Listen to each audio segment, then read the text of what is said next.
This video contains gratuitous use of profanity and uncomfortable pauses to compensate for lack of professionalism and original thought. Viewer discretion advised.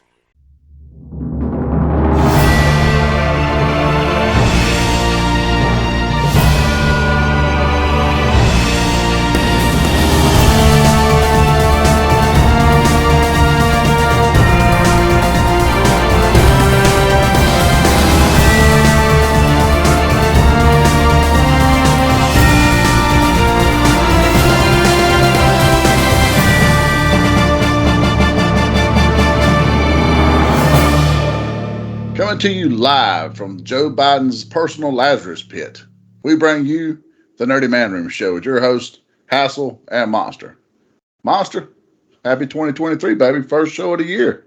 Yeah, it is. It's the first show of the year. And since it is the first new show of the new year, we wanted to take this episode to take some time and go through what we think might be some predictions and some spoilers, some hope to have in this coming year. But before we do that, let's make sure we go ahead and thank our sponsor, The Zone Collectibles. You can find them on the internet at thezonecollectibles@gmail.com and on Facebook at The Zone Collectibles, or in their store at 305 Main Street, Tifton, Georgia. Visit them for all your nerdy needs, from comics to Legos, trading cards, toys, games, and more.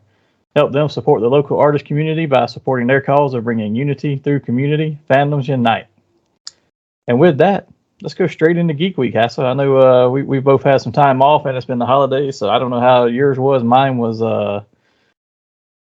lazy for the most part. Had a few things going on, but not a ton. And mine's a mixed bag of some things I got done with and some things that were just lazy. And I tried to be very, I don't know what else to say other than I just tried to be restful until like it hit New Year's. And then I was like, all right, now it's New Year's and my sleep cycle's messed up again.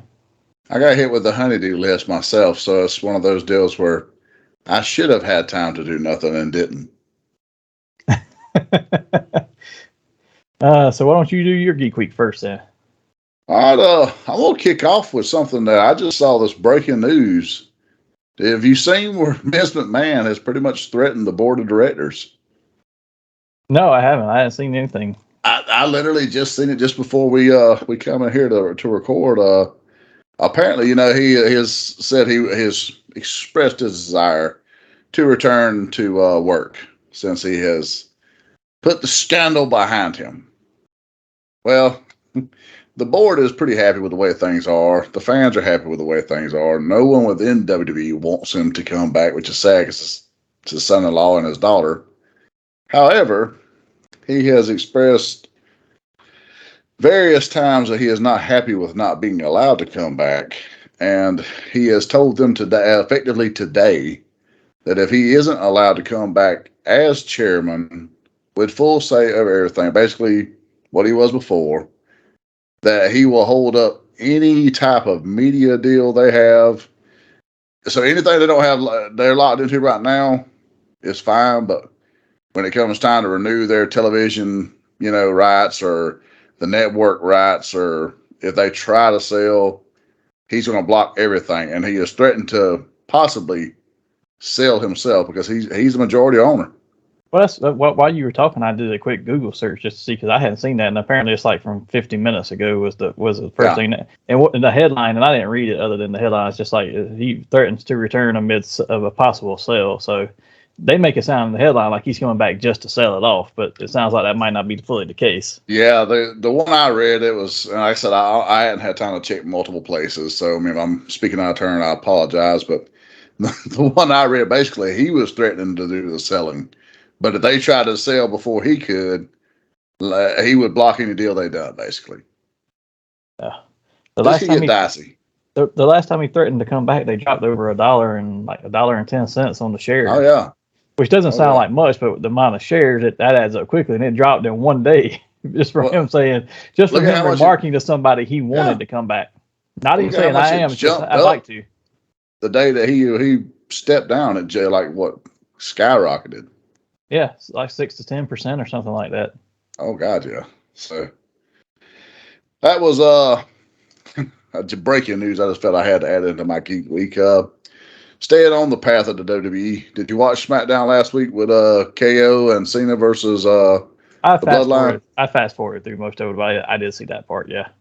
Majority of SmackDown was a stinker, but that segment there and the match itself was pretty good. Unfortunately, we could see that bald spot that Cena had in the back of that head. That's like this. He should have done the spray on hair like Macho used to do. Even if he has to have the hair grown out for a role or something, I get it. But other than that, why not just cut it? Because when it was crew cut, you couldn't tell that he was balding anyway. Yeah, I mean, apparently it's been coming for some time, but the longer hair, it doesn't do him any favors. Yeah, no. But I will say this, though. He did get a really big pop when he came out. And when he got tagged into the match. For his 9 moves of doom, he didn't look like he had missed much of a step on those 9 moves. I'll give him that. I mean, he worked the crowd.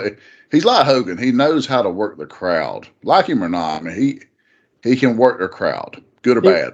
Yes, and he wasn't even in the match more than 2 to 3 minutes, but it was really a 9-minute build up to a John Cena intro, and then it was the end of the match. Pretty much. I mean, I get it he wanted to have something for the year so he could say he was there, and he did something and it gave them a ratings pop. But I enjoyed it.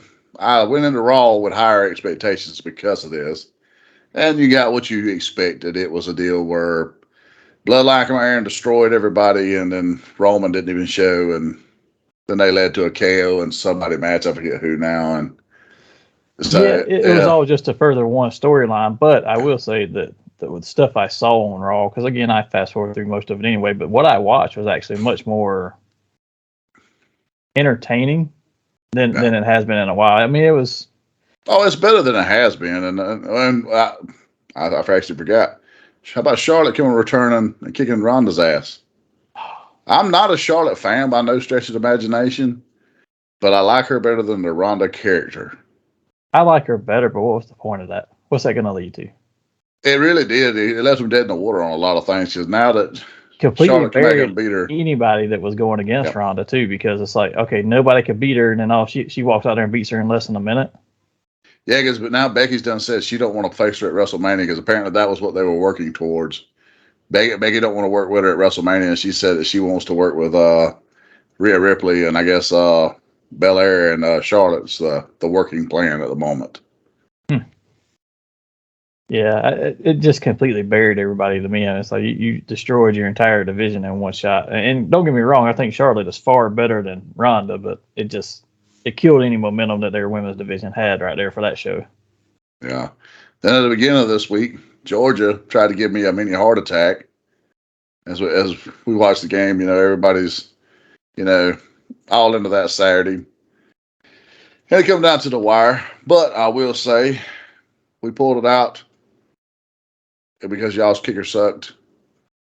And you get lumped in there with them just because where you're at geographically. But I did enjoy TCU whooping Michigan's ass, though. That was, ooh. So I will say this about the Georgia game. A win is a win, but are you really proud of that win? There's no asterisk in the record book, pal. It didn't say due to kicker missing. But no, I did not have this in my geek, but I will say that I do have to give credit to you talk about Ohio State, but I got to give credit to the Bengals and everything here for the way they handled what happened in their game on Monday night too. When what was his name? Harris, I think it's his name, that collapsed on the field mid game. Oh, yes. Had the cardiac event, and they said, and everybody, including Cincinnati as well as the Bills, said nope. Stop the game, suspend the game. We'll just walk away from it. It's not worth anything else. You got to give them credit for that. I can commend that right there. The show does not have to go on. So at some point you have to have respect. And I mean, it's a young man, very young man to be having a heart attack on the field. What's his first name? Damlin? Is it? I would butcher it right now. I think it's Damlin Harris or something like that, isn't it? Yeah, something along that. Yeah, it was still a worthwhile. Damlin Hamlin, I guess. Damlin Hamlin is his name, not Harris. I don't know where I got Harris from, but yeah, that was a stand-up act by both teams to call that game. Moving on, I finally got to review Midnight Suns. Ooh, it's as bad as I told you it was, isn't it? You know what, dude? It is Final Fantasy to a T. But I mean, there's no way around it. The graphics are amazing. The story is really great. and even like the attacks the characters do look amazing. Yeah, I've seen. But you get dealt like cool, but a handful of cards and you choose from them. I just, to me, that feels like no skill. I got Marvel Snap on my phone. I enjoy playing it, and it's a card game, but it's one of those pass the timers, and you collect more cards. right. I don't want that on my game console. No, and that's why I didn't go for it, and I didn't end up buying it just because after I saw the one gameplay, I saw it, and I was like, nope, this is not for me. I'm a Ghost Rider fan, so the lovely she done what she thought she was doing the right thing. It's Ghost Rider, even though it's the wrong Ghost Rider. But Johnny is in it. He's an old withered man for some reason, but I recommend anybody who's really interested in it and you're a Ghost Rider fan, just go to YouTube. They have all the cinematics together, and you can watch them in sequence. I mean, and just go with it. Don't waste your money on it. I think they did a 5-part miniseries comic for it too. Oh, really? Well, I don't think it's the same story, but it's most of the main characters from that story from the game. And I know I've got like the first 3 or 4 issues, but I don't think I've read all of them yet. I think I've read the first one. You know what? I have that first 3. Actually, I'm glad you said that. I was assuming it was just a new title, and because I hadn't had time to read them yet. I just bought them, but it makes more sense now. So it's a limited series, and it came out in conjunction with the game. I mean, it's not a bad story. It's just nothing that I would. If there's any other reason to get it, it doesn't exist. I will say it is pretty cool how you get to create your character. I mean, you're Lilith's child, but you get to, choose whether you're male or female. You choose the look. You got, pretty much everything aside from the costume. So that had a very City of Heroes vibe. I like that part, and I'll play it some more just to kind of tinker with it. But if I'm gonna really play right now, I'm gonna probably play 2K up until Evil Dead Rise comes out, and then I'll probably get back on Evil Dead. So yeah, I haven't played anything since I've been home. I said I would, and I didn't. Other than that, mid-season finale of Yellowstone was okay. It was about a 3 out of 5 stars. It wasn't as good as a typical Yellowstone episode. However, they did have had a good bit of build for this one that's going to set off the next episode. Some things come to light, and they're like, "Ooh, how does this play out?" And I don't watch any of those, but I know they did the first prequel show. Now they have a second prequel show. Yeah. It's actually really good. They've gotten a lot of big names in all those shows. Yeah, Harrison Ford is in this the new one here, and the one of my favorite characters from Game of Thrones. He's one of the Irishmen in it, and then James Bond, Dr. Fate. He has yet to show up, unless he showed up in this week's episode. I haven't watched this week. I've only seen the first 2 episodes. There's 3 out. Helen Mirren's in it too, isn't she? Yes. Yeah, I think she's Harrison Ford's wife.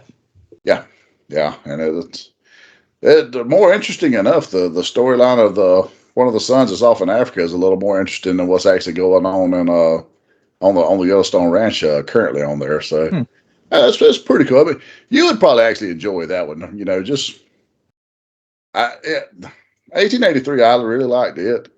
Aside from the main girl's voice, it is just a little too fake Southern. Yeah, it's just very Rogue from X-Men '97, but not in that sexy way. It's in that off-putting, I want to punch you in the face way. Yeah, I got you. So when she meets her demise, you're like, fucking yay. And then now she narrates 1923.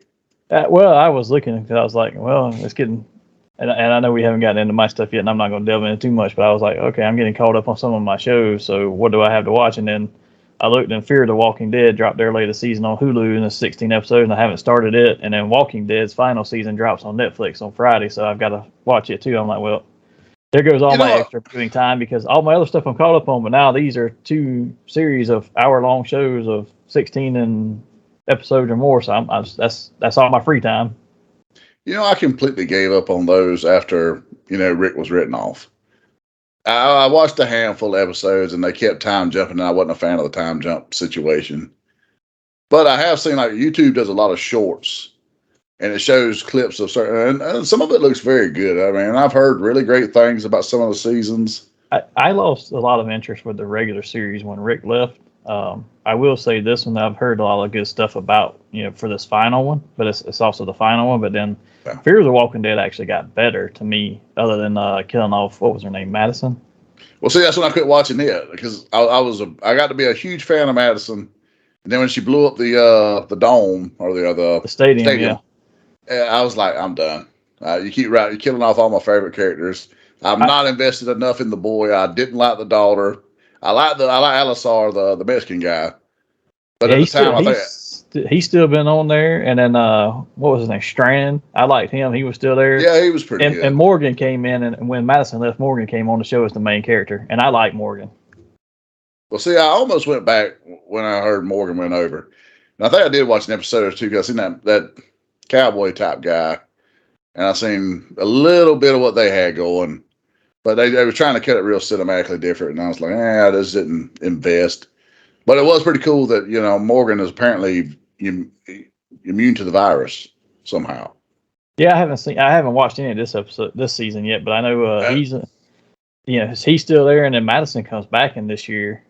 So she didn't actually die, and I haven't seen any of that yet, but that's what's dropped on Hulu now. Somehow or another, either in there or in the final of The Walking Dead, they have a throwback to the first season with the guy from the CDC. Because apparently there's like some super. France was his first to kind of experiment with it. I saw a little bit about that stuff. Yeah, about how that looked real cool. How those were still somewhat cognizant they could open up doors and stuff, which they did that in the first season too. And then it just kind of, I guess as they degraded over time, the zombies became dumber and dumber. But I still didn't understand how the currently turned ones still never had that muscle memory either. Yeah, because like that first season, they're climbing ladders. I mean, that one's like laying in wait, like he's laying a trap for him, and gets up and goes to get after him. But I don't know. I'll jump back on board with Rick and Michonne when they have their spinoff. I don't know if I'll do Daryl in France, but I will get back on with Rick and Michonne. Yeah, I got to watch these first, but that's and I didn't want to delve too much into my stuff since you're still going through yours. But that was one thing on mine is I haven't watched any of those, but again, The Walking Dead hasn't dropped yet. That's on Friday, but as we're recording on a Thursday night, so tomorrow I could start watching it potentially. And the final thing I have, because I have stretched myself long-winded this week. Well, as you can tell, the Man Room it's getting back on track. We're getting there. Still got some tweaking and some final touches I want to do to it, but we're getting back on track. I had a pretty good haul today from Big Bad Toy Store. I got my retro card Ghost Rider. He finally showed both of them.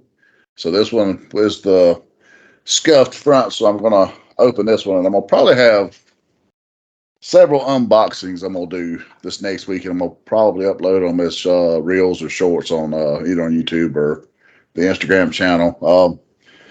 Had the Ultimate Warrior arrive. Another Ultimate. Nice.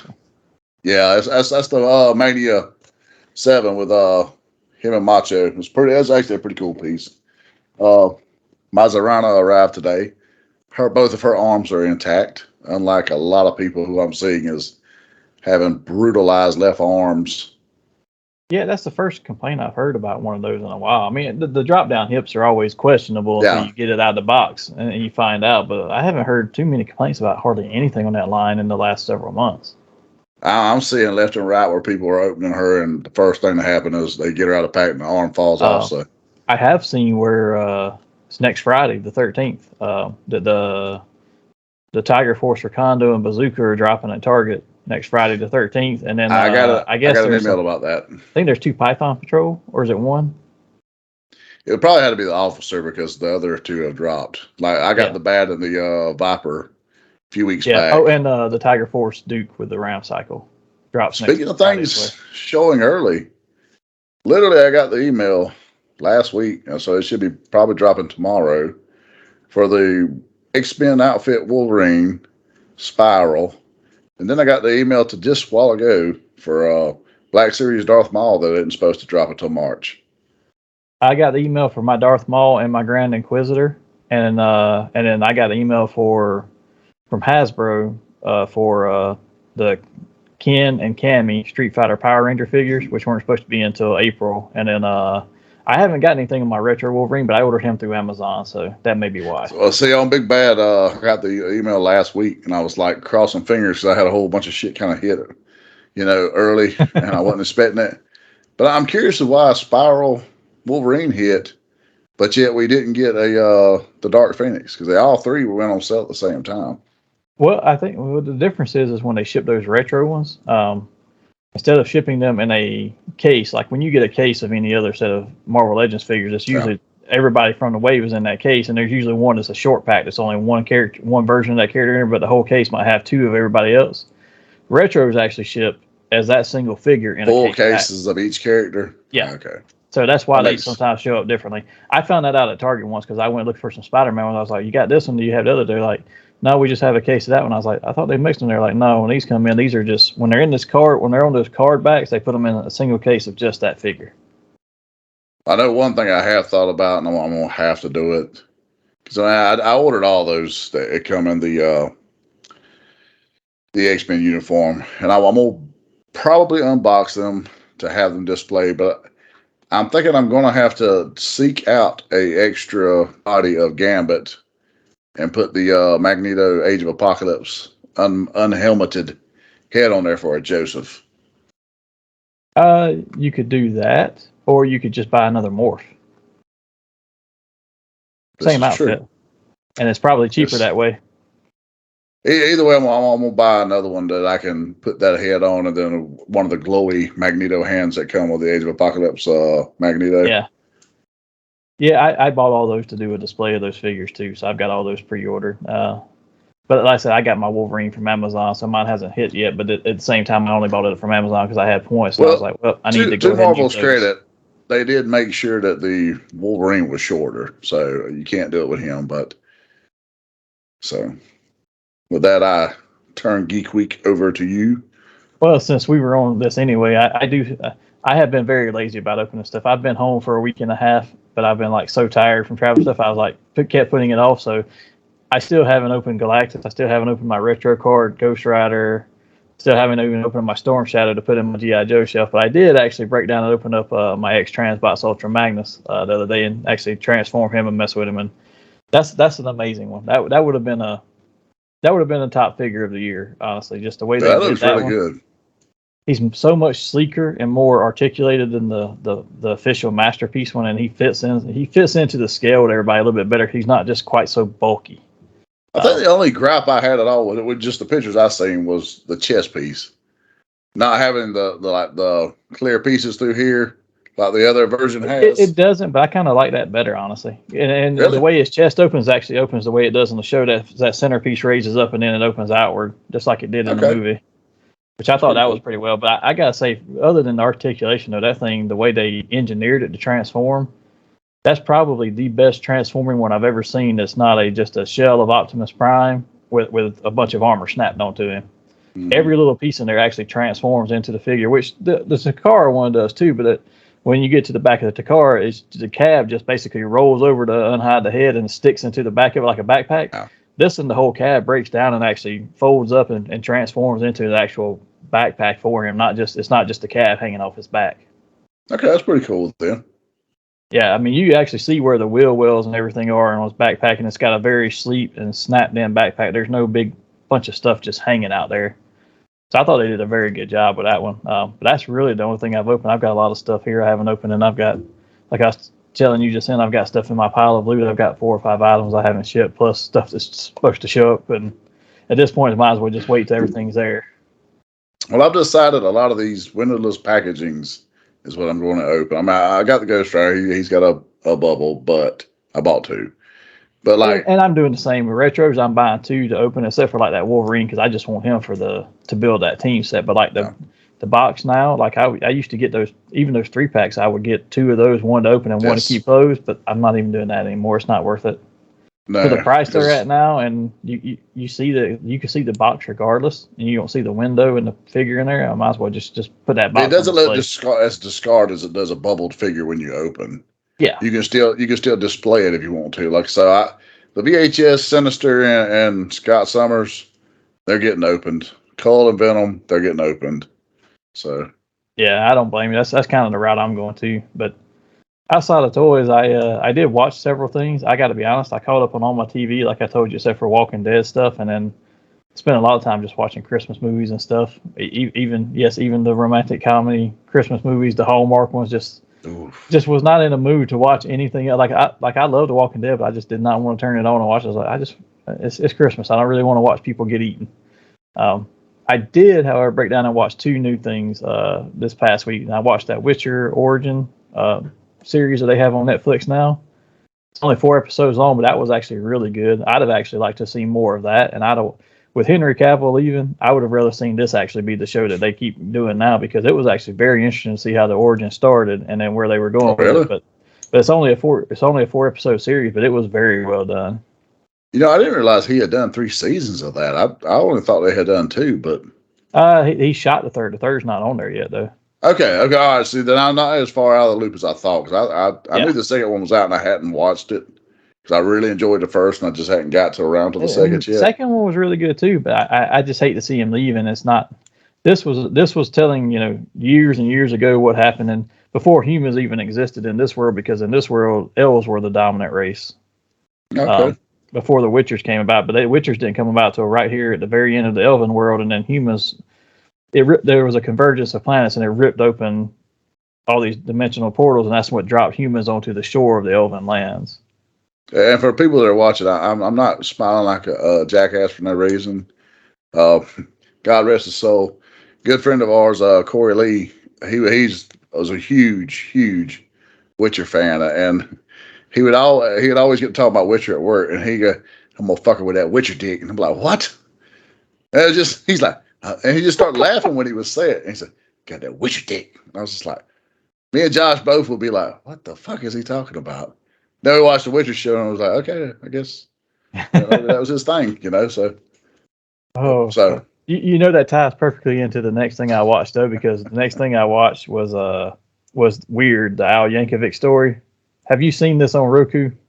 I have. I've seen pictures. I have not seen. It's not a real biography. It is a parody. There are some elements of realism in there, like okay, Dr. Demento was his favorite radio DJ, and that's the person who got him into the business after he displayed his stuff and all. But the way they did this, it was so stupid and outlandish. It was just. Well, how else would you do a Weird Al documentary if it wasn't a parody? Dude, it was a parody of a parody. And the people in the movie, I mean, they had folks cameoing as other people. Like Conan O'Brien was Andy Warhol at this party that he was at when he sings Another One Rides the Bus instead of Another One Bites the Dust. And they just had cameos everywhere. Jack Black was in it as a rival DJ, Wolfman Jack or whatever, to Dr. Demento, which was an actual person. But it, just the way they played it was hilarious. And then, like at the end of it, he gets gunned down by some rebel because I won't explain the whole thing, but this rebel, because he goes into the jungle of South America to save Madonna, who he's dating, and they try to take over. They try to take over this kingpin's drug thing, or she does, and then she has him executed because he won't stay there with her. It's like 1985. He dies at an award show. So is it kind of like a Weird Al documentary meets UHF? Wasn't that movie he came out with? Yeah. It was very much like that. It was to sit there and watch it. It's not something I'd ever go to a theater and watch or anything, or even buy, but to sit down and watch it for free on Roku just to kill an hour and a half, it was pretty good. It was a little long. They could have cut Was it Harry Potter or Frodo that was playing? Harry Potter. Okay, I knew it was one of the two, but I couldn't. I've seen pictures of it, and I just haven't, actually sat down. I had not either, but we sat down and watched it the other day. It was as outlandish as it could be, but it was hilarious. But besides that, the only thing I've done is I have caught up on reading some comics. Nothing really memorable, more of the same stuff. Action Comics has been good as it has been most of the year. The Flash has been good. Power Rangers was good. I will say Exterminators, which is an X-Men book about Jubilee, Boom Boom, Dazzler, and X-23.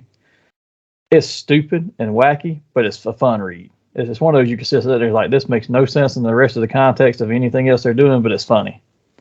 Okay. And I did finish today, or early this morning, I finished Dark Crisis on Infinite Multiverse Earths, or whatever the hell they changed the name to now. But I finished that. It was lackluster. It was about not even halfway through the book. I wasn't even at the staple page, when they actually finished the fight with the Great Darkness, which is what they've been fighting for the entire 6-issue run, and then the rest of it was just exposition after that of what's coming next. And it was lackluster. I will say that the two big things that I got out of it is they did spotlight Nightwing a lot, saying he was the first of the next generation of heroes because he was the first sidekick per se for Batman, and they focused on him a lot and what he means to the rest of the teams.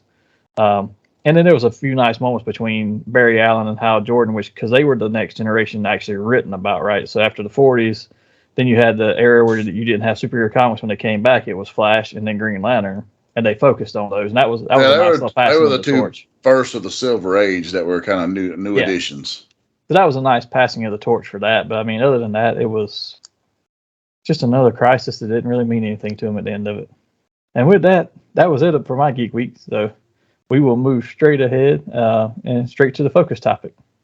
So our focus this week, it is a brand new year, and we decided we were going to look ahead and say what were we hopeful for in the new year, whether it's predictions, hopes, things that we expect or hopeful that will happen.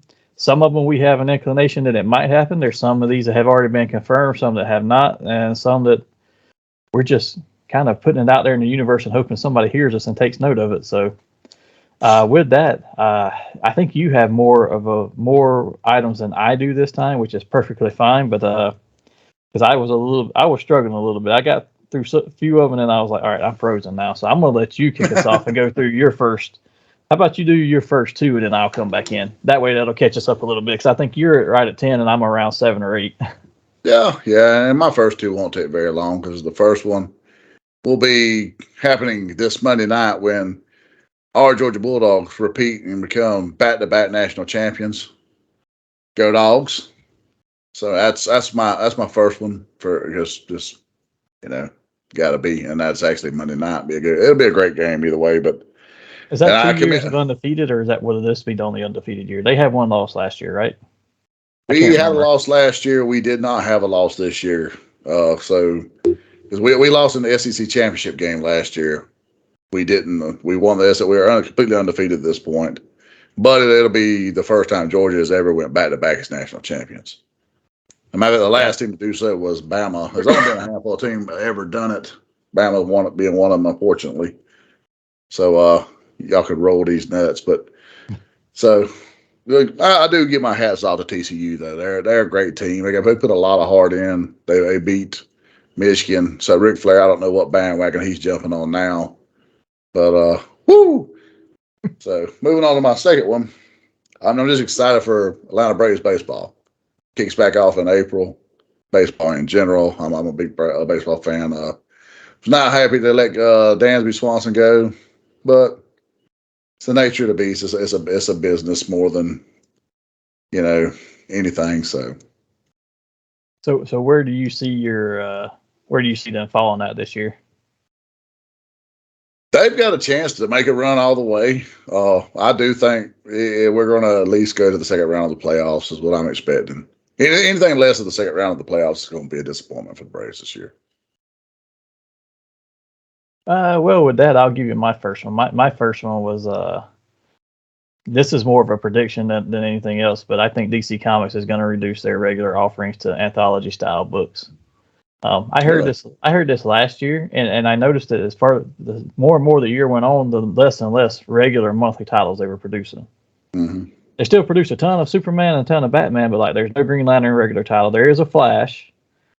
I think there is a Wonder Woman, but most of them are either miniseries books as coming out as their smaller issues, and then like their Batman books. Like when you get Detective Comics now, there's like 2 or 3 backup stories and the main story. Same thing with Action Comics. I think they're going to go more that route and charge you like $5.99 to $6.99 a book, and put those smaller stories in there and not have Superman and Action Comics. Yeah, that was something that one of the writers had kind of expressed his displeasure, I guess, probably about 2 years ago. I want to say it was. Like all of the stories, they make them now tailor them for 3 to 6 issues. You can no longer do like single issues of a story like you could back when we were growing up, which is what made comics so great back then, was the fact that you could pick up an issue and it might have a thread to tie along, but it was a standalone for the most part. Well, now they want that for trade paperbacks and whatnot. And I think the other part of that is too, and this leads into another small point I had in this is I don't think you're going to see any major team books this year. They do have a Justice Society book that's running, but it's honestly running only because it's coming out of that Flashpoint Beyond and all these little extra characters they made to do plot threads for the next few years. Like these were missing characters that are now being retroed back into continuity. But they've already come out and said there is no Justice League book for next year. They're focusing on they want to focus on getting away from Justice League a little bit. I think they're only doing that just to say, hey, Superman, because when you read the current Dark Crisis and stuff and Justice League books, what was going on in there did not match up to what was happening in the Superman's books or Batman's books. It's like, okay, he's dead over here, but he's in the book over here. So they're trying to give everybody a time to reset and get back on the same page. I think they're doing something like that, but then they're not even putting out Titans or anything like that. It's like, let's build these characters up separately. And the talk has been if they do a team book, they're going to do something with the next generation with like Nightwing leading a different team of Titans or something. I'm like, I like that, but why would you get rid of the League altogether? Yeah, I'm not a fan of that either. Well, Monster, let me ask you this. Do you think the reason that they're kind of committed to Justice Society right now is because they expected the Black Adam movie and them, being included into the DC universe cinematically to have more of an impact book wise? I don't know, because it feels like the only reason they did it is because they did that. So, and here's another confusing point. They did that Doomsday Clock story to reintroduce the Justice Society. Yeah. But then you didn't see them until Flashpoint Beyond and Dark Crisis. It's like, okay, they're here, but we haven't done anything with them. So now it feels like they've invested in them, so they feel like they have to do something with them at this point. So almost what it feels like. But don't do something just to do something. If it's not well thought out, just don't put it out there. And I will say, I read the new Golden Age, which is the lead into it's a one-shot lead into the Justice Society book.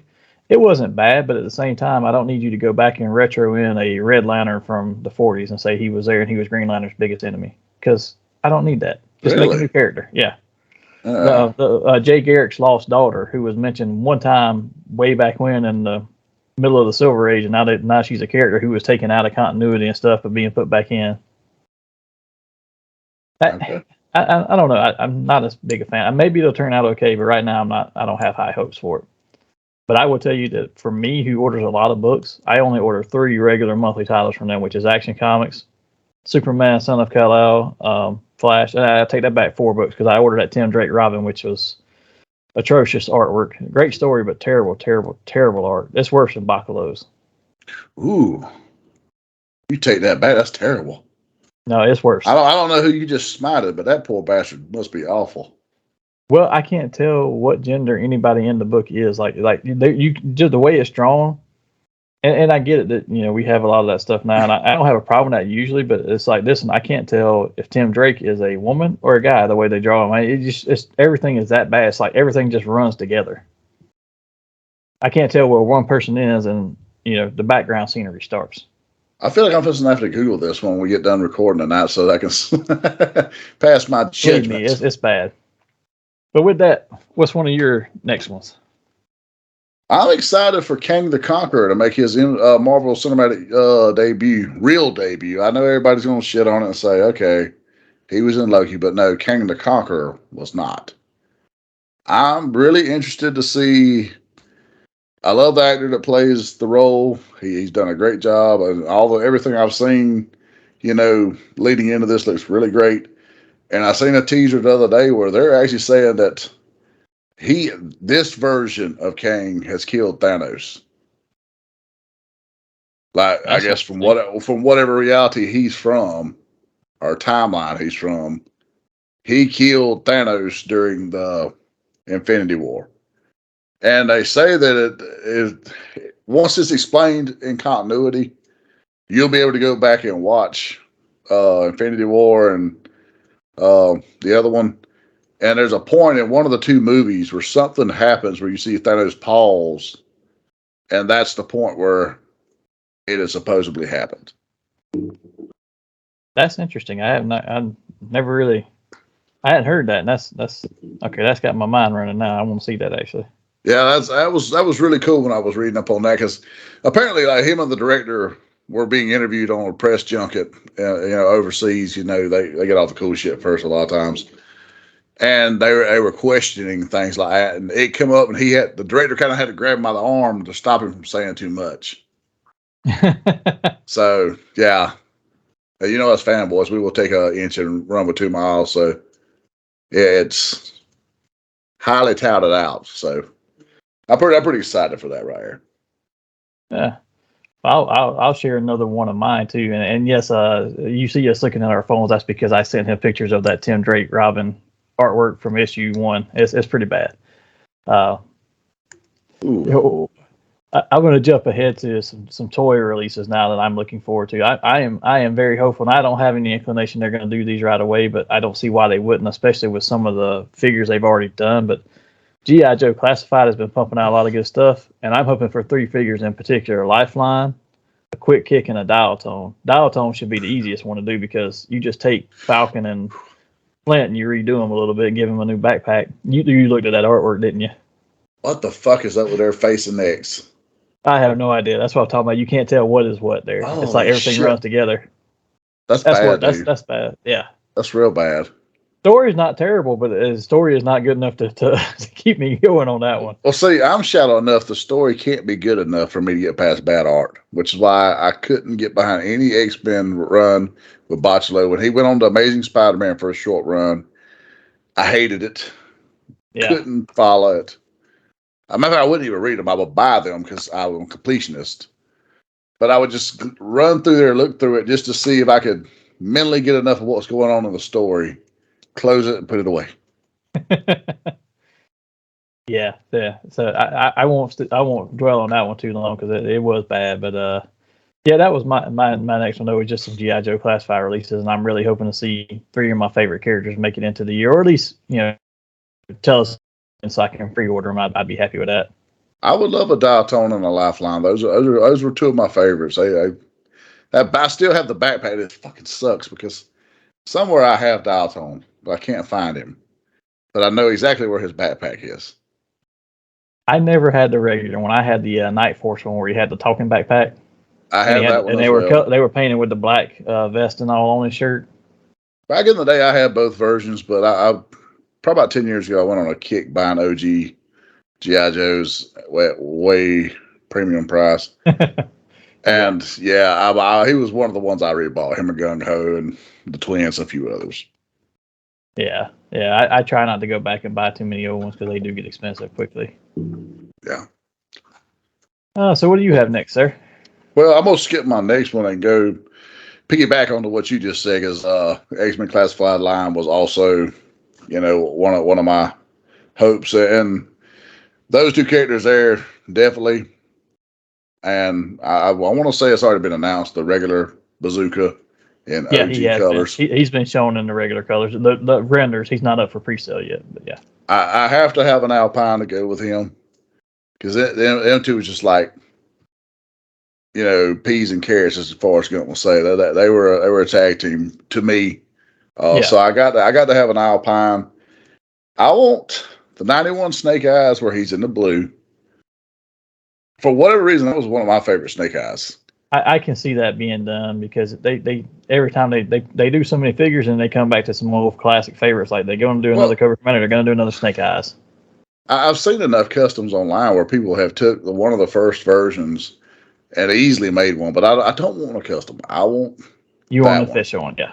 Yes. I would love to see a Ninja Force Storm Shadow, because I know that's what they're trying to say they gave us with that Arctic bullshit, but no, it's not. I want the Ninja Force. I want the rat feet. I want the grenades on us. You know what I'm saying? Yeah. But aside from that, I feel like we have to have that 89 Storm Shadow where he's the Joe version with that, the L camouflage. Yeah. The short sleeves, just the first time he wore the hood, that was always just super cool. I would take that one over the Ninja Force one, just because that one was that's to me when he first broke out more as he wasn't just the bad ninja then, he actually had his own story arc to me. And aside from that, I mean, if they're going to do a HasLab this year, to me it has to be the Tomahawk with lift ticket. I would love that, but have you seen what they've already? There's already rumored that there's been some leaks that the HasLab is actually going to be the the Dragonfly helicopter with Wild Bill. Well, that's why I didn't mention that one, because I had heard that it was rumored to be in the mix. Yeah, So, no, and I can't wasn't I guarantee wasn't anything sure if about it that was. rumor, right? It's just a Yeah. rumor, but I Well, can see them Wild doing that one Bill's first. has to be done as a figure, and if you're gonna do it, why not do it with the Dragonfly? But that, you know what, you could actually do that, and it don't have to be a HasLab. I mean, people bought the Tiger Force Duke. I mean, you could probably put that at $100 for the Dragonfly and just and Wild Bill. Quite probably, but I could see them doing that and doing Wild Bill, and I think there was Ripcord or somebody who was with them in the original packaging with that, and saying that they would probably do both figures in there with the helicopter. Well, was it two figures? I know two figures could fit in the Dragonfly, but I mean, was it two figures with that? I think that was the original intent. I don't know if it was ever released like that, but the original intent was because they were both on the box art. And I might be wrong about it being Ripcord, but I know it was another figure, another character. You know what? I'd buy it. I would, because I love Wild Bill and I like that helicopter, but I would rather have a Tomahawk because that was my favorite one. Matter of fact, just give me a Tomahawk and let Wild Bill and Lift Ticket fly it. Co-pilot. There you go. You know what? I almost said that, and I was like, I feel like somebody's gonna shit on me, but like, Wild Bill didn't come with that, so I went OG and was like, Lift Ticket came with it. There is no way it came that way originally, and we know that, but that's how I would take it that way, just to get the characters. And don't take it wrong, guys. We love it when you shit on us too. We like to shit back. So you know what they could do? What would be make that even better is if you did the Tomahawk with Lift Ticket and the early bird special. If it gets funded within the certain amount of days, is Wild Bill. That's the easiest way to do that. There you go. And if anybody listening went in for the his tank and wants to get rid of their Cobra Commander early bird special, you let your boy know. That might be another way to introduce Lifeline too, because he was major with that Tomahawk helicopter, because it was actually a rescue copter. Remember, a lot of times in the show, he would tell Lift Ticket he wouldn't help him arm it because it goes against his principles of pacifist of arming a rescue helicopter. You know what? I would make me buy one. Yeah, me too. I'm already going to be in enough trouble when the Thunder Tank finally does show up. So yeah, good luck with that. You got a year before that makes it there. Thank God. Oh. My next one I'm going to stick to. Well, actually, so I'm going to jump ahead on my next one just because we brought this up now. But it is a toy item. But this is not a prediction. This is a hope for me. I hope the Super 7 finishes the Thundercats and Silverhawks main teams this year, because I'm so ready to be done ordering from them, because the way they do business doesn't make any sense to me anymore. No. And I'm ready to be done with them. So I want the final members of those teams. So then I can only occasionally buy like I'll buy an occasion one. Like I bought Duke and Flint from G.I. Joe because they're two of my absolute favorites, and I want that animated look. I didn't buy any others, and I won't buy any other full teams after Thundercats and Silverhawks from them. But their model of doing business, and everybody's saying, well, they do it because it's made to order, and so are all these other labs that are made to order, and their prices aren't seeing the same increase as these, and they're coming out more regularly. I think they overloaded themselves with too many lines. They're trying to get so much product out to each one of these lines to pacify everyone. They've just kind of overloaded themselves. But the cost that they're charging, yes, they're made to order. You have to buy them ahead of time. But the cost of what they're giving you for the limited amount of articulation, and a lot of times the actual outlook of the figures is not exactly what they showed you in pictures anyway. I don't think the price is fair, honestly, anymore. Is it safe to say that once you finish your Thundercats and Silverhawks, you're done with them for the most part, unless something just catches your eye? Short, small bursts of stuff, like if they make a dial tone or a lifeline, or they come out with a. Yeah, I almost bought Ray Fillet and Ace Duck when they were on sale at Entertainment Earth over the holidays, just because they were down to like $35, and I'm my favorite characters, but at the same time it was holidays, so I didn't buy them. But small little things like that, maybe. But I'll be honest, team again, probably not. NECA's done a better job with the Ninja Turtles to me. The only ones that I went in for was Slash and Metalhead, just because they did look so. The nostalgia of being a child with those figures drew me in a little more for those. Yeah. I didn't buy any of the Joes from the Joe line. I did buy a handful of the Cobras, which, with the exception of my Comic-Con exclusive Cobra Bat, none have come anywhere near being ready. So, to me, other than a handful of Cobra, I'll probably occasionally get. Once I'm done with Thundercats and Silverhawks, I'm done with them. Me too. I mean, there will be the occasional thing, but like even as big a Power Rangers fan as I am, I didn't buy any of their Power Rangers because I think the Hasbro stuff looks better Well, would it be? and is a better price. Let's throw a prediction out there. Do you feel like maybe it would be safe to say they can potentially be a forgotten brand within 3 years, as far as current product being produced back out?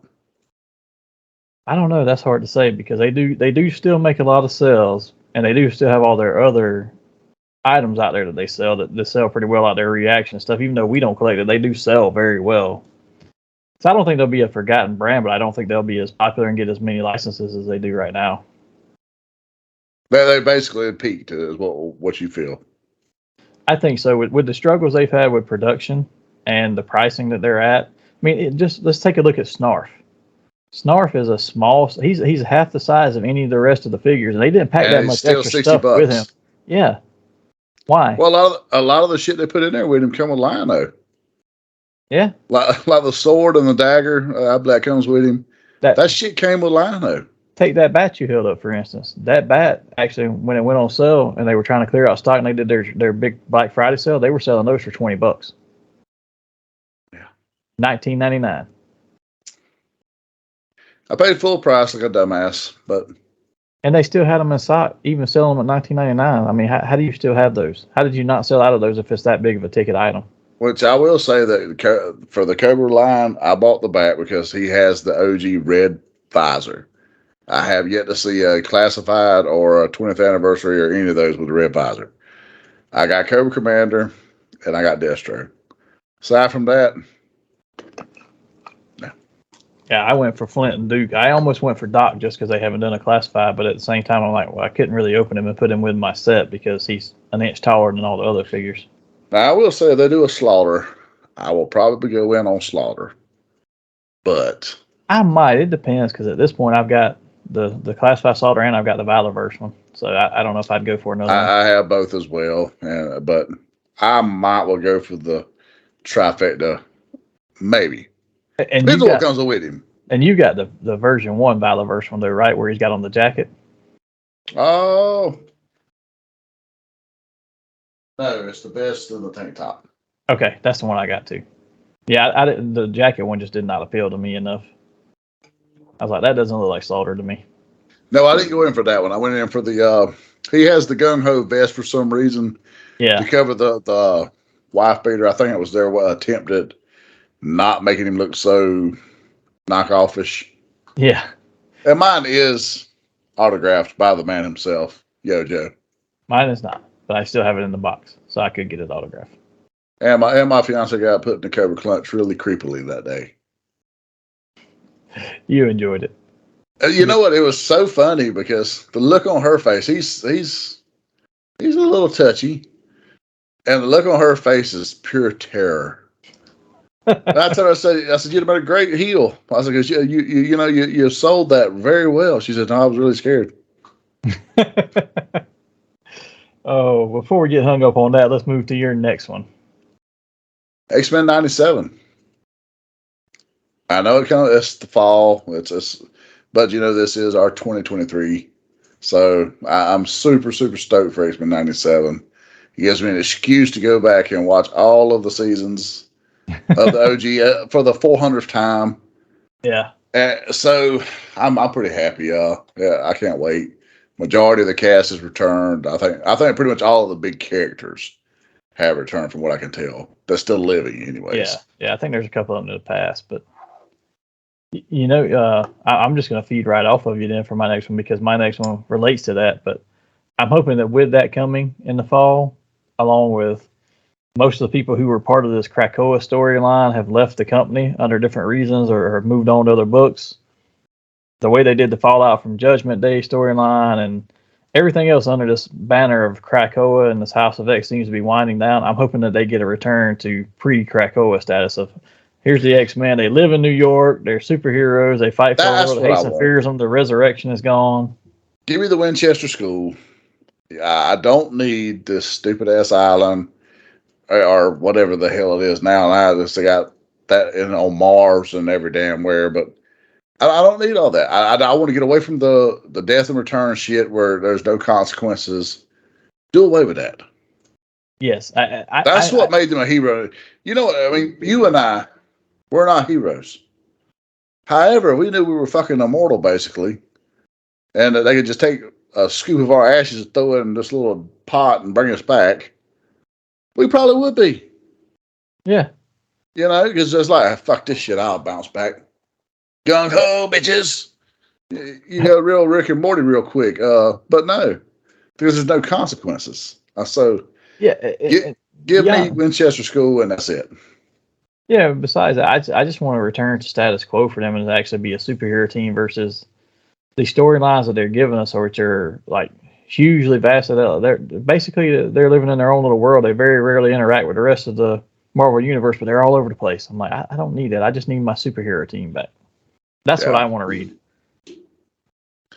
They're big time. Big time. So what have you got next, sir? The next one is near and dear to my heart. So very soon, before the year's out, I'm thinking probably summerish. You'll see the debut of my character, Eve. She is the ruler of Purgatory, and she will debut, unfortunately not in my book, but she will debut in Mr. Daniel Garcia, friend of the show's book, Rock Wraith. He sent me some art of her today. Looks fucking amazing. It was so cool seeing my character. You know, I commissioned the great Dana Black to do a rendition of her to give me an idea of what, you know, I was putting on paper. So I had a good idea, but to see her in panels, a little more fleshed out, was just so fucking cool. And right, he sent me the rough draft with the, you know, pencils, and today we discussed a few things. So I'm thinking I'll probably have inks and colors in the next few days, and when I do, I'll share with you guys. But super stoked about that right there. I hadn't really said anything to you guys because I'm just so excited. But so hopefully we'll introduce her in his book, and hopefully pretty soon, because I mean I've got my drafts together. Hopefully Pen and then my book War Cloud the Dire Wolf should be going into Kickstarter maybe within the next year and a half. Oh, awesome. Be glad to be on the lookout for that. I think for me, my next one, and this is one that I don't know if any of the rest of these are any more predictions or more. Well, maybe I'll do my last one. I think might be a prediction. Is I'm predicting that X Transbots at least puts out their remaining 3 members of at least for pre-sale of their Defense or Combiner. Currently got 2 of them, the Streetwise and the Groove. First day set to come out in March. They're supposed to be out in December, got pushed back, and then with the Chinese holiday, New Year and all, it won't come out probably March or April. But I have seen renders and stuff of their blades and Hotspot, but they haven't put up any pre-orders for it. But I'd like to just finish that Combiner off because that was my favorite Combiner, and I'm hoping to get him done and put together and put up before the end. Probably not before the end of the year, but at least get everything ordered before the end of the year because it takes them several months to make them anyway. But I'm hoping that they get those put out there. I'm sure they're trying to beat Mastermind Creations, MMC, to getting their Combiner done, and they've already got 2 of their pieces out, and the third one fixing to go up for pre-order. So I'm hoping that they get that done pretty soon. Well, I got 4 left. I got 3. Well, so okay. I thought that might have been your last one, so I was a little. But okay, 3 of mine I can kind of press together, but so I'm gonna jump to the other one before I get to those. I am going to officially say right now that I think Transformers: Rise of the Beast, or whatever the name of the new movie is going to be. Yeah, I think it outperforms Marvel in the box office this year. This is a year that I predict Marvel starts to slip. It was slowly last year, but there wasn't a lot of contention. There wasn't a lot to play against coming off pandemic, so everybody's lower expectations. This year will be the year that people are really expecting summer blockbusters to perform. And I don't think the Marvel movies are going to perform the way they have in the past. And I think Transformers puts the KO punch on them. So this leads us directly into one of mine. So I will weigh in on what you just said. I don't think it will actually beat out all the Marvel movies, because I think that you're going to see Guardians at least bring back a certain level, because Guardians seems very heavy compared to how lighthearted the first two were. I think that it's going to bring back some of that Marvel goodness, or whatever you want to call it, that got them through the first three phases of movies. You know what I think hurts that movie? One, the nerds that are really pissed off at James Gunn right now over Henry Cavill. That could be. That doesn't help, because they've all threatened boycotting, which is bullshit. We're nerds. We threaten this shit, but we're going to show up and sit in the theater like this the whole fucking time and watch. But it's not gonna help. But I think Batista's comments as of late aren't going to help. Have you seen his comments? I've seen some of them. Where he's happy to put the Drax character behind him. And at first, I was like, well, I wouldn't want to fucking be walking around shirtless with a bunch of fucking makeup on either. But then he goes on to include pretty much like the lack of character depth was beneath him, and he wants to explore. It's the same thing they've done to Thor. They take a character who was serious in one movie or two movies, and then they just completely turned it completely comedic, and it's like, why? Well, I think they seem to have some success, and then they just really turn the knob up, So he's not happy with that. So he's happy to be done with it. So that pretty much already tells you he's killed or written off somehow. They're done with him. So I think that does hurt the movie. And what's the other offering this year? Ant-Man and Wasp is in February. Or Ant-Man Quantumania. That will do well. I'm not knocking that. I think that's going to be a great movie. I'm thinking Transformers is going to be a sleeper this year. I believe it'll make decent. I'm curious if it'll actually beat out the Marvel stuff, but I mean, to tie in, Bay doesn't have anything to do with this one, correct? It's the team that done Bumblebee. Am I right? Yeah, he's still a producer, but he's not. Yeah, but you know what? If you fucking go on there and tweet 3 fucking things, they title you a producer. Yeah. The Rock was titled a producer on Black Adam just because he fucking was, promoting it and putting his tequila brand out there, which is some of what pissed Warner Brothers off with him. So I don't think Bay's had his hands in this one as much as what I'm saying. So and I enjoy Bumblebee. I thought he done a good job. So what my thing was, though, what I was hoping for is that I was hoping that MCU returned to a level of seriousness. Like the first phase, they had some great humor that was in there, and even some of the movies, like the first Guardians, was far more humor than anything else. But it worked in that. But they've gotten so far away from being just funny for the sake of, hey, it's a funny moment and it fits, to be trying too hard to be funny, that they lost a lot of what made the subject matter important. They lost a lot of the heart of it. There were some things that were still good this year, like Moon Knight and the mental issues they covered in that was done very well. Falcon and Winter Soldier was very serious. Doctor Strange had a level of seriousness, but there was just so much stuff that, like, the entire Thor 4 was, they shoehorned the comedy in there. That was one of the best reels I seen a few weeks ago. Or it might have been, about a week and a half, maybe. It was like Marvel then, and it showed like all these great epic scenes, all the way up to Tony, dying. Yeah. And then it leads out with She-Hulk twerking, and just the bullshit that we've been. Well, I think they're going to go back to the series, because if you look, they've already went back and got Robert Downey Jr. to come back for Secret War, Secret Invasion, and all this stuff. So they're trying. They figured out, oh, this is not working. We got to do something. But the other big thing I think that's going to help them this year is also a part of James Gunn's whole deal with DC. Is that most of the people that he's running off from the DC movies are running straight over to Marvel, say, do you have a role that I can play over here? Yeah, because it's unannounced what Henry Cavill's going to do. Rock has already put his feelers out to him, but Marvel's not going to allow him the power that DC allowed him. No, but if he goes in there and plays Luke Cage, I mean, they give him more power to play Luke Cage than anything else, because it's Luke Cage. He's great character, but he's not he's not one of their top three, right? He's not going to make that big of a dent for. He'll sell the movie, but he won't make that big of a dent in their planning. Who do you think he would actually play in the Marvel universe? He wants to be Luke Cage. Is that what's been put out there? That's what he wanted to do, was play Luke Cage. Okay. Like I said, after New Avengers, Luke Cage finally got a facelift he needed. Because and Bendis done a great job writing him.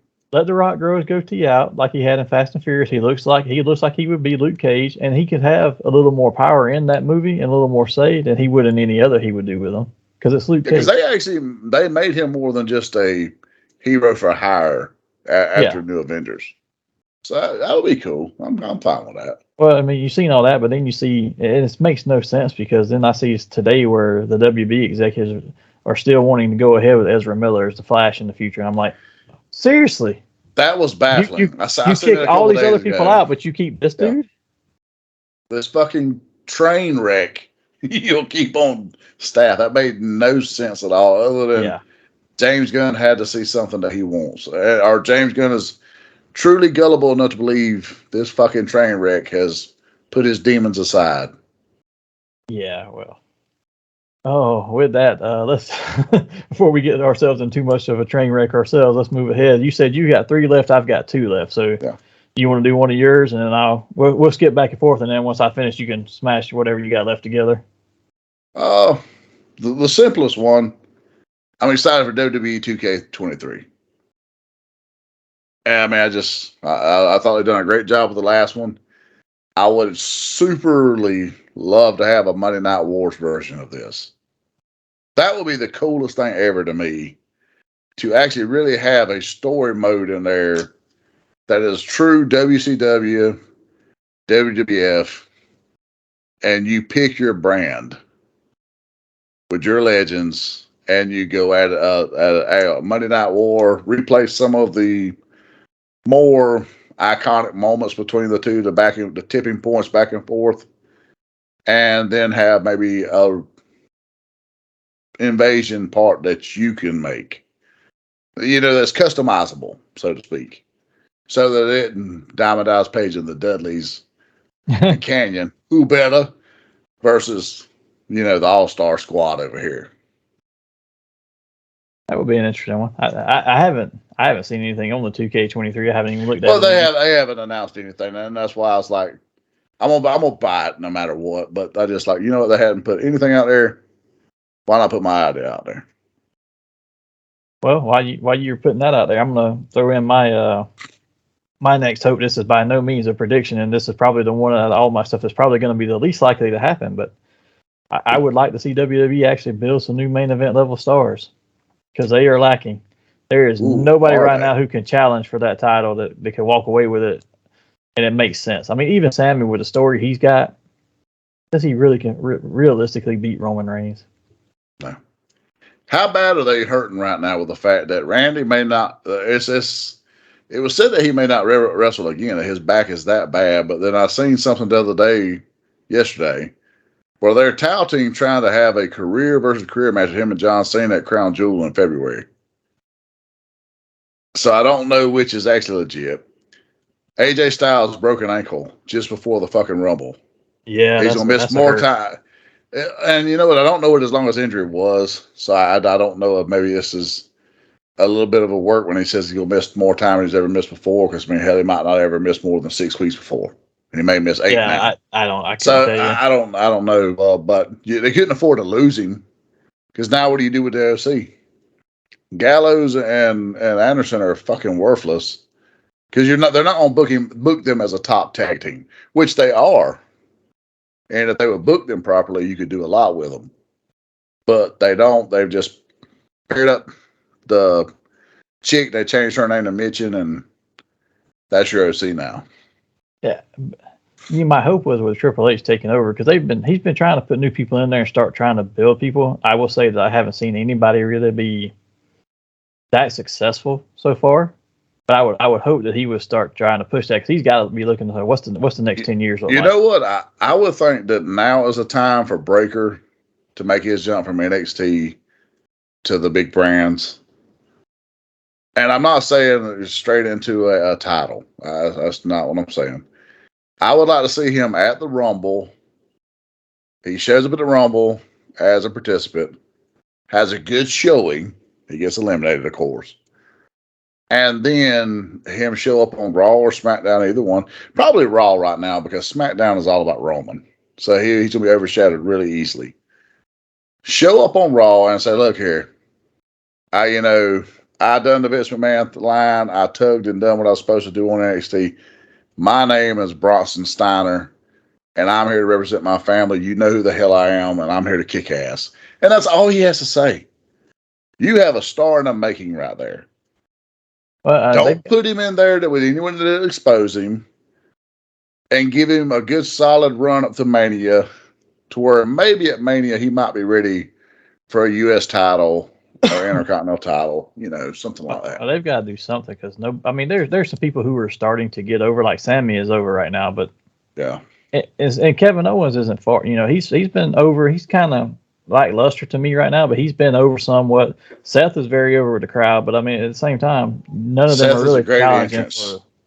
That is really all Seth is at this point. Is a great entrance. There's nobody challenging for anything else. He's a terrible fucking interview. This stupid ass character he has going. That is all the gimmick in the character. I think you could get past that if you got rid of that. But he did put a tweet out there where it said that he's fixing to rebuild, redesign something. So I'm kind of hoping more of the architect comes back.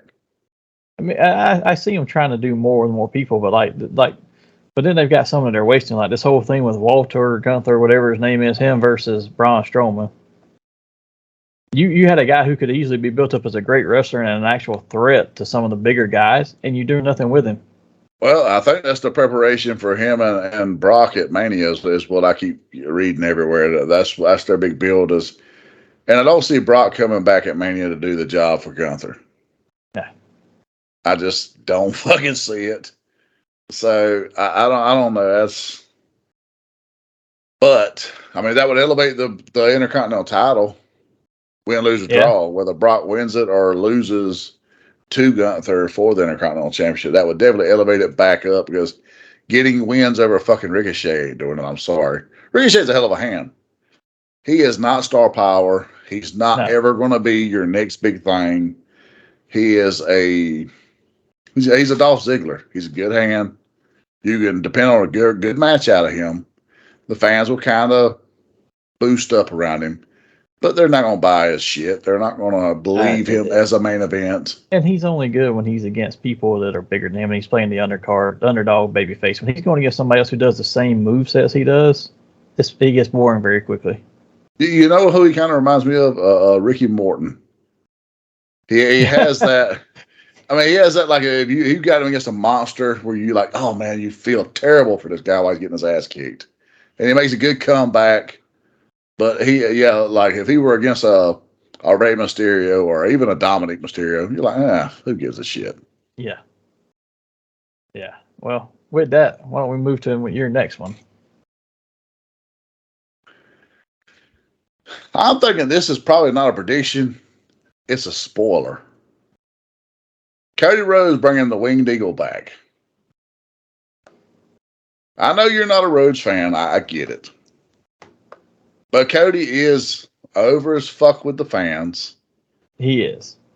He's a great talent in the ring. He does put on a great match. He puts on a good promo. And he is a traditionalist. He was the one who brought back the good IC title. And it's hard to believe that was over 10 years ago now. And he has expressed interest that when he wins the title, he wants that Winged Eagle back.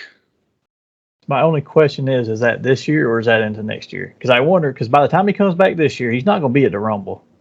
I don't think he's going to be recovered by that. I'm saying right now, he's going to win the Rumble. You think? I'm telling you, he wins the Rumble. I would have foreseen the Bloodline storyline going to Mania or just past, depending on if they can convince The Rock to come back at Mania with Roman. But what do you do? Rock has already pretty much shit the bed with the Roman line. I don't think Rock is his window of opportunity isn't going to line up now. Is what keeps being put out there. DC keeps firing him for stuff, maybe. Well, maybe he did just have a whole lot of stuff free up for him. I'm not sure, but I'm just curious, because I don't see the Bloodline storyline ending before Mania. And so then if you have an aftermath from that for how many months do you? Since they're telling longer stories like this now, are you going to see Cody go for that belt before the end of the year? I don't want to see Cody with like no long-term reign. Personally, I would love to see Cody win the Rumble, have a good showing up through the Mania. He be the one to dethrone Roman, bring back the Winged Eagle, and by SummerSlam drop the title back to Roman or someone else to where, you know what I'm saying? Because Roman's he's due for a little time off. The bloodline, you already know. Time off. He only works like 1 week out of the month.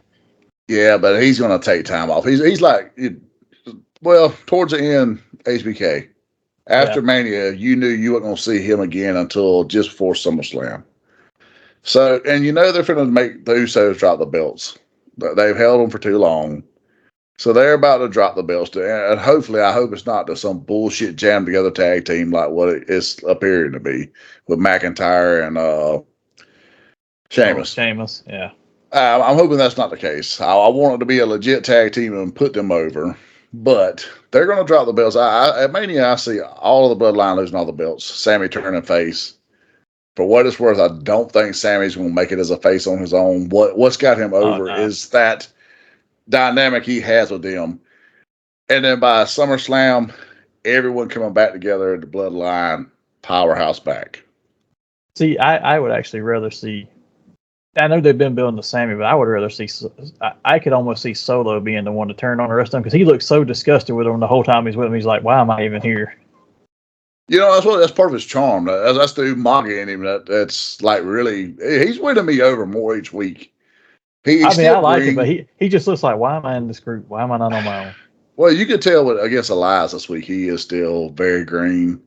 Which, don't get me wrong, Elias could be part of what made it look like that because Elias is not good to me. He's a good interview, and that's it. Yeah, but, you know, that match was pretty bad this week. That it was, and I agree with you. Elias is not the best in the ring, but man, does he not have the crowd eating out of his hand when he starts talking in that ring. He's a great interview, but so was Santino Marella. Fair one.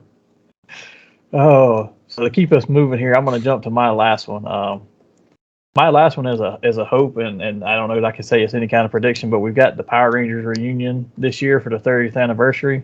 We already know everybody except for Kimberly, Jason, and Zordon, at least from living cast members, are returning for the show, and they say that they have some surprises as well. So I'm hoping that those three, or at least one or two of those three, show up in that episode for the reunion because they're not announced. Well, I feel like you probably won't have. Obviously, JDF didn't do anything for it because he was already kind of on the outs with them anyway before he passed. But I never heard another word about Kimberly or Jason being in it. You know, Austin St. John or Amy Jo Johnson, nothing from them. And then Dave Fielding, who plays Zordon, is still around.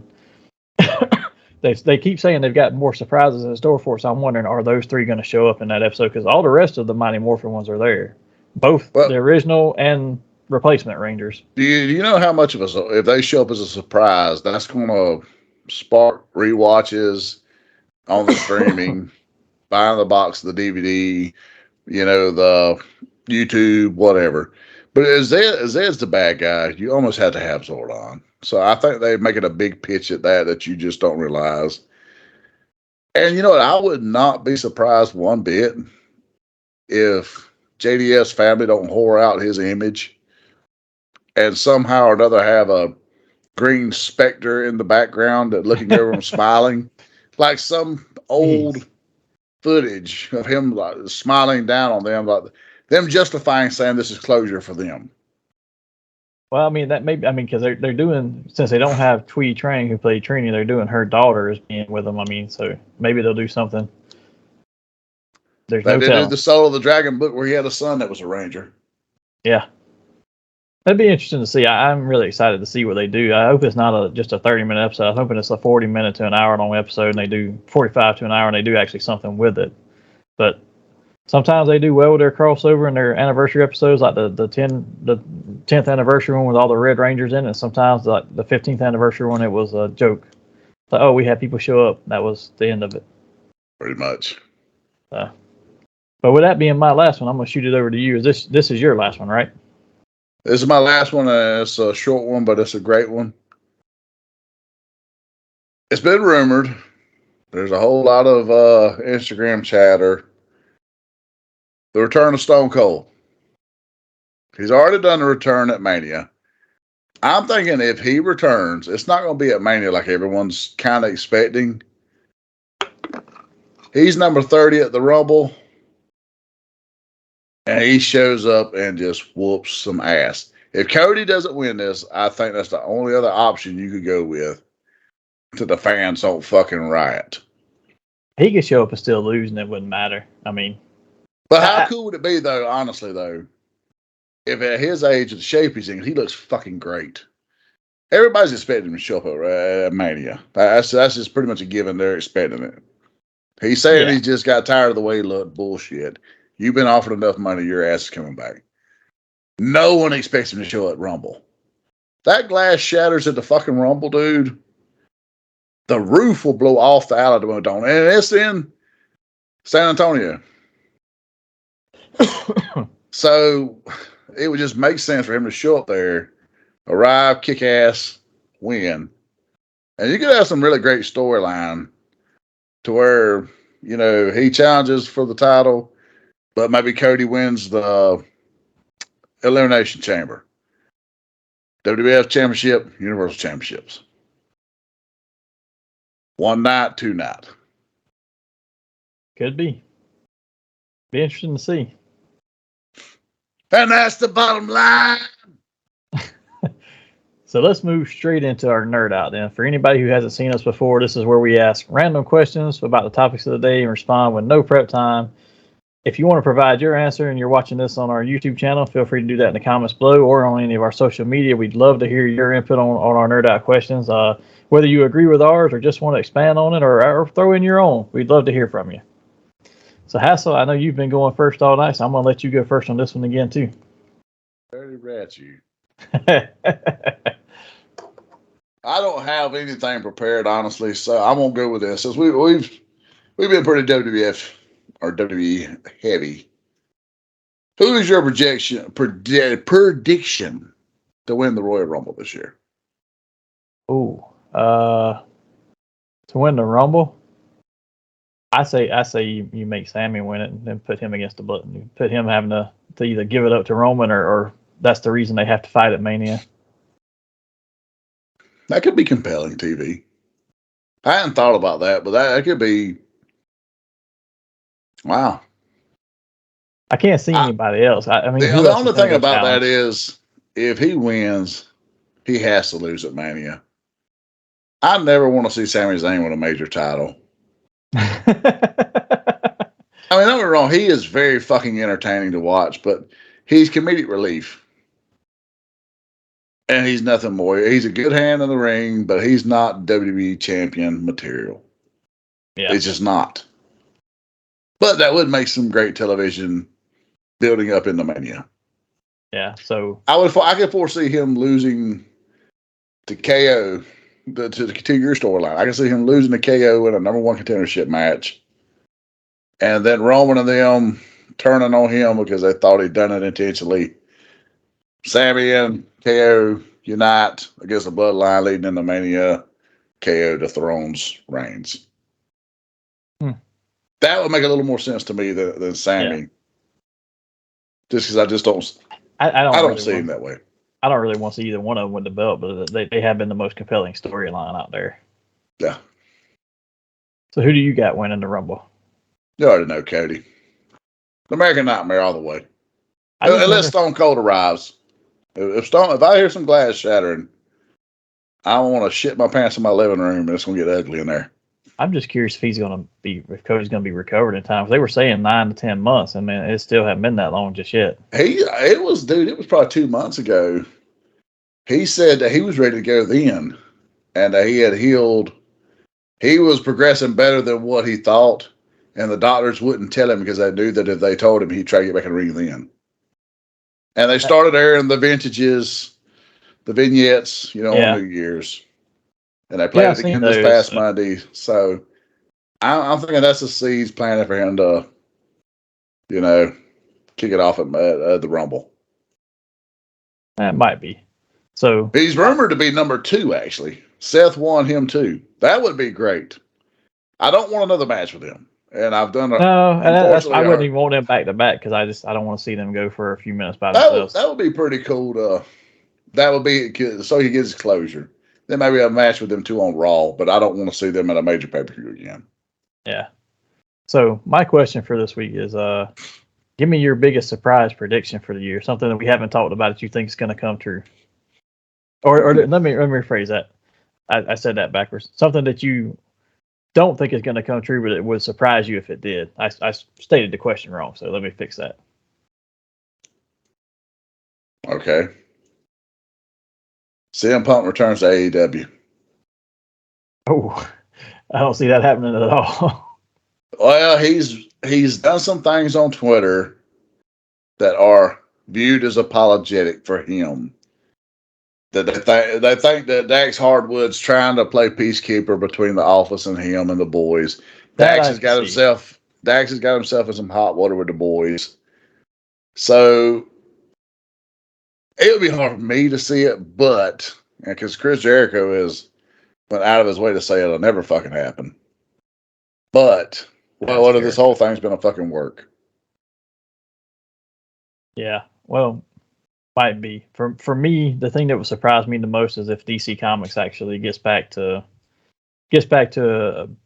truly being a rival for Marvel and riding their ship, because right now they're in so many different directions, whether cinematic or comic book wise. It's just they're spread everywhere and nobody seems to know what's going on. So if they fix themselves, I'd be really surprised. I'd be happily surprised. Yeah, but it'd still be a surprise. Because don't get me wrong, I know I shit on DC a lot, and Casey, God bless you, we love you. We shit on you on the show all the time. And Casey's such a nut hugger for DC. But it's not that I hate DC. It's just I don't like what they become. Yeah, that's kind of where I'm at too. So, but with that brings us almost to a close. But before we get out of here, let's give a shout out to a few of our friends. First of all, Mr. Daniel Garcia, creator of Cyber Ronin, which is on its way to your hands very soon if you hadn't already gotten yours. You can find him on Facebook at Daniel Garcia and on Instagram at D Garcia Comics. Keep tuned in there to see more of the Dan Universe stuff that he's putting out there. Mr. Chris Daly, the host of Fueled by Weird podcast. You can find him on Instagram at Fueled by Weird and on his podcast, Fueled by Weird, wherever you catch your podcasts at. He discusses and reviews all things nerdy and weird and has put out a lot of great reading reviews in the last couple of weeks where he's been catching up for the end of the year. Content creator and autism activist, Miss Mandy Lynn, a.k.a. Cushy Mama. You can find her on Instagram at Cushy Mama and on YouTube at Doodle's Toy Report. She's been putting out a lot of her stuff on sale in her online store as well, so check her out. Mr. August Aguilar from Strange Film Studios. Remember, keep an eye out for his newest project, He Comes to Kill. I've seen they are over 1 million views now and still growing strong and working on their next project as well. And don't forget to check out our extended Nerdy Manroom family member, Big Rob. You can find him on his channel, Big Rob's House of Entertainment and No Chinese Food, where he drops new reviews and unboxings of awesome items. And you can also hear wonderful, wonderful, funny stories from life on the road as only Big Rob can tell. And he actually addresses in this week's short why it's no Chinese food. And we get a shout out on there. So listen to it. He does explain that.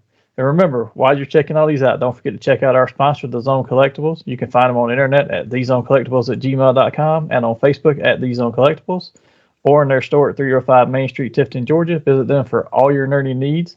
Help them support the local artist community by supporting their cause of bringing unity through community. Fandoms unite. But before we leave and close out here, Hassel, tell them where they can find us at as well.